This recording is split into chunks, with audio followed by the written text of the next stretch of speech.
This channel does not promote any violent, harmful, or illegal activities. All content provided by this channel is meant for an educational purpose only. Top quality और consistent performance के लिए सिर्फ silver pump नाम याद रखना। কখনো ঘন কুয়াশা, কখনো বা রাতের অন্ধকার, সেই সুযোগেই কাঁটাতার গোলে এদেশে ক্রমশ ঢুকে পড়ছে বাংলাদেশিরা। বিশেষ করে অরক্ষিত এলাকা থাকলে তো আর কথাই নেই। এবার সেই অরক্ষিত এলাকা নিয়েই বড় সিদ্ধান্ত নিল বিএসএফ। গ্রামবাসীদের সঙ্গে বৈঠক করে পাকাপাকিভাবে কাঁটাতারের বেড়া দেওয়ার কাজ শুরু করল ভারতীয় সীমান্তরক্ষী বাহিনী। জলপাইগুড়ি জেলায় রাজগঞ্জ ও সদর ব্লক মিলিয়ে প্রায় ১২০ কিলোমিটার সীমান্ত এলাকা রয়েছে, যার মধ্যে জলপাইগুড়ি সদর ব্লকে থাকা প্রায় ৫৪ কিলোমিটার এলাকার মধ্যে প্রায় ১৮ কিলোমিটার এলাকা রয়েছে অরক্ষিত। এর মধ্যে নদীও রয়েছে। অভিযোগ, এই অরক্ষিত এলাকাগুলিকে কাজে লাগিয়ে চলে অনুপ্রবেশ, গরু পাচার, মাদক পাচার সহ বিভিন্ন ধরনের ক্রস বর্ডার ক্রাইম। ২০২৪-এর ডিসেম্বর মাসে পাচারকারী ও বিএসএফ এর মধ্যে সংঘর্ষ হয়। হামলা হয় বিএসএফ এর ওপর। তখন বাধ্য হয়ে এক বাংলাদেশি পাচারকারীকে গুলি করে বিএসএফ, এমনটাই অভিযোগ। গত ২ মাসে বেআইনি অনুপ্রবেশের অভিযোগে অন্তত ১০ বাংলাদেশি গ্রেফতার হয়েছে।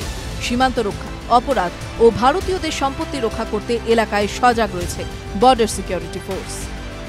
জানা গিয়েছে, এতদিন জমিজট থাকায় এসব এলাকায় কাঁটাতারের বেড়া দেওয়া যায়নি। সম্প্রতি জেলা প্রশাসন ও বিএসএফ এর যৌথ উদ্যোগে গ্রামবাসীদের সঙ্গে একের পর এক বৈঠকে আলোচনা হয়। তারপরই এই সমস্যা মিটতে চলেছে খবর।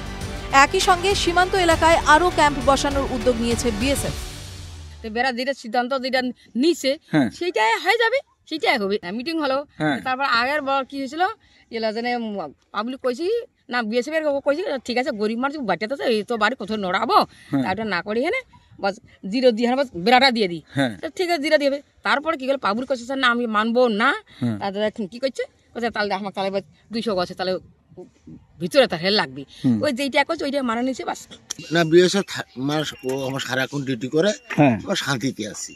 আচ্ছা, বেশি কোনো মানে মারা ভাই ধান করে চাল ঝগড়া করেন। ও আমরা কাঁটাতারের ভিতরে পরিস্থিতি কেমন করে, কোন বেলা রাত্রির বেলা আসে না আসে। বাংলাদেশ আমি এক চুন্দা মাটি ভারত থেকে আমি ছাড়বো না। আমার যদি লাশ গড়াগড়ি হয়, আগের যুদ্ধের সময় লাশ গড়াগড়ি হতো, আমার এক কোদাল মাটি ঘাগরা ক্যাম্পে পাইছি, সবগুলো কাটে নিয়ে আসছি। ঘাগরা ক্যাম্পে ছিল তোমরা? ঘাগরা ক্যাম্পের মাটিগুলো পাইছি তো আমরা সবগুলো কাটে নিয়ে আসছি এবারে। আচ্ছা আচ্ছা আচ্ছা, আমরা এক কার ভতে মাটিটা ছাড়বো আমি। এই সীমান্তের বাঙ্গালপাড়া রয়েছে, আর এই বাঙ্গালপাড়ার বাসিন্দা আজিমউদ্দিন বাবু, তিনি কিন্তু স্পষ্ট জানিয়ে দিলেন প্রয়োজনে সংঘাতে যাবেন, কিন্তু এক কোদাল মাটি বাংলাদেশকে ছাড়া হবে না।